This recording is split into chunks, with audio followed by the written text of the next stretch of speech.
Some really cool stuff. I've been working very hard on improving the chord capabilities of Jam Player, because that's the most the most important part you have. Okay, so let's dive in. I've demoed before. Jam Player is where you have your chords. You have a couple of factory chords that you can use. They look like this. And they now have this very special cool thing that they are in the original color and original harmonization, where you can use any reharmonization technology or technique, as it's called.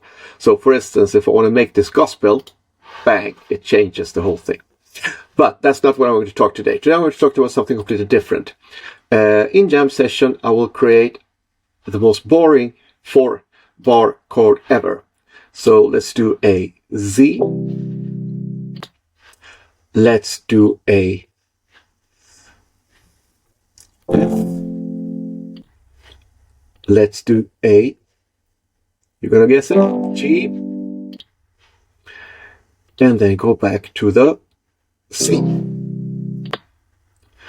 Done. Save. And then go back to Jam Player, My Songs, and I call this chords. So here I have the most boring chord progression ever. So let's audition it.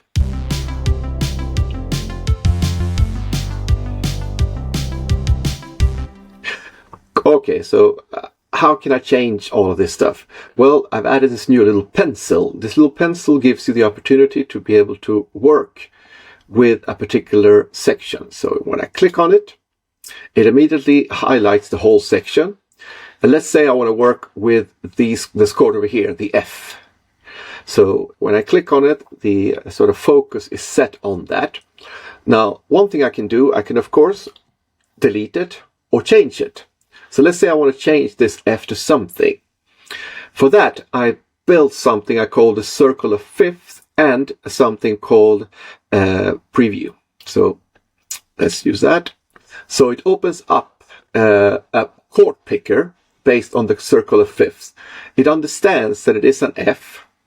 And the cool thing is that not only can you change it here to whatever you want to. On the major, you have the minor, you have the dominants, and then you have the uncommon ones. This, by the way, maps extremely well how Yamaha actually annotates their chords. But you have something extra cool, which is this. And since Jam Player knows that the chord before that is a C and the chord afterward is a G, it can actually suggest chords for you. So this is a new feature that I've been working on. So let's listen to this example. It just adds a little 6 to it. Did you see that in the bottom? I'll play it again. Look at the bottom over here. So it plays the previous chord, the chord that you want to change, and it plays another one. So let's just do another one. And the higher up you go here, the more complex it becomes. So let's take this as an example. If you have what I call safe versions and what I call colorful versions. Now the colorful versions, they become more and more complex. So for example, as you can see here, and this is graded by green all the way down to red. So let's take one of the yellow ones over here, like.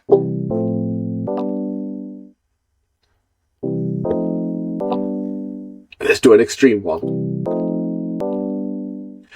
So this is the way you can get help on understanding what chords you want to use. So let's take something simple. Let's stick to A and use that. Then I select it. So it's now done. Beyond that, I can delete, I can change, and I can of course drag in and out. So let's say that this is supposed to be all the way to G. So it's draggable like this.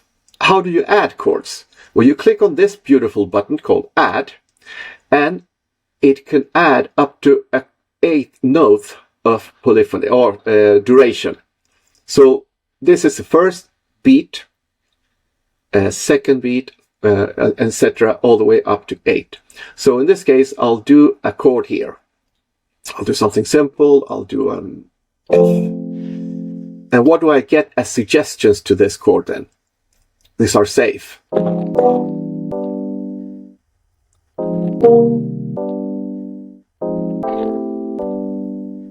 I'll pick that. So now it's giving me an F May 7, an A minor 7. Let's add something here as well. Let's add something really silly. Let's add something F minor, for example. So what can it then suggest to resolve this into a tonic? So in this case, it suggests us an E minor 7.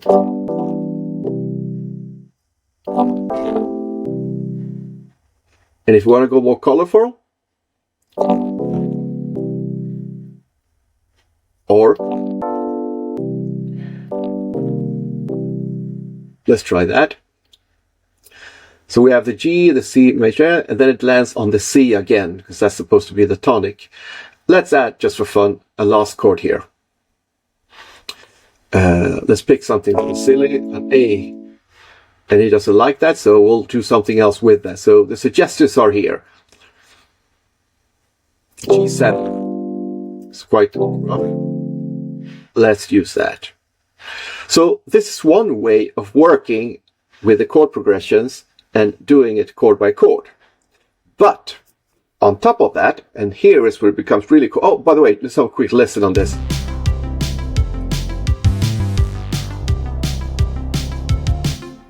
So that was it. It wasn't that much fun, but it was better than it was before, the C, F, G, C.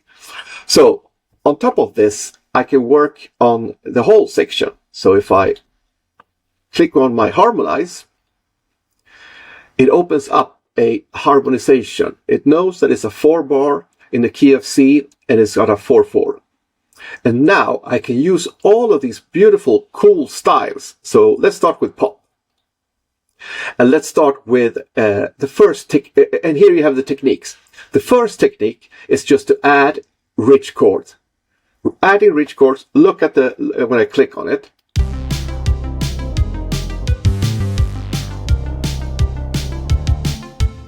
It immediately creates and adds colorful, rich chords to make it fuller. And of course, this is dependent on the type of style. For a bossa nova, for example, these are the other kinds of rich chords that it proposes.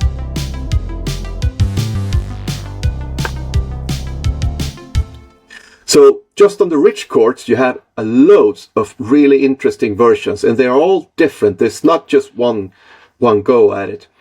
Just listen to the last one here.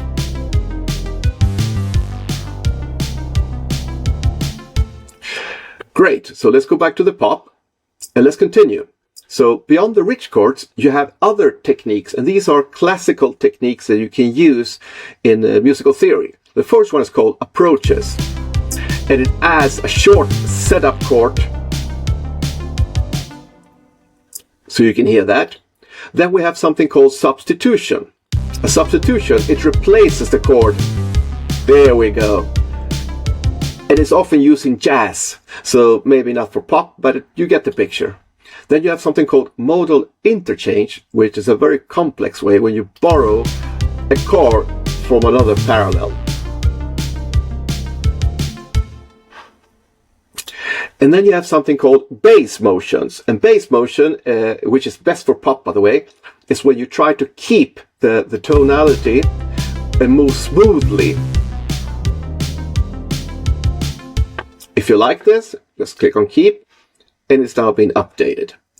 So here's the new cool version of using the harmonization and the harmonization engine that I built. And then of course you continue like this and use, for example, still a jazz version of this, and it will still create those stuff as well. So you're not bounded by just this.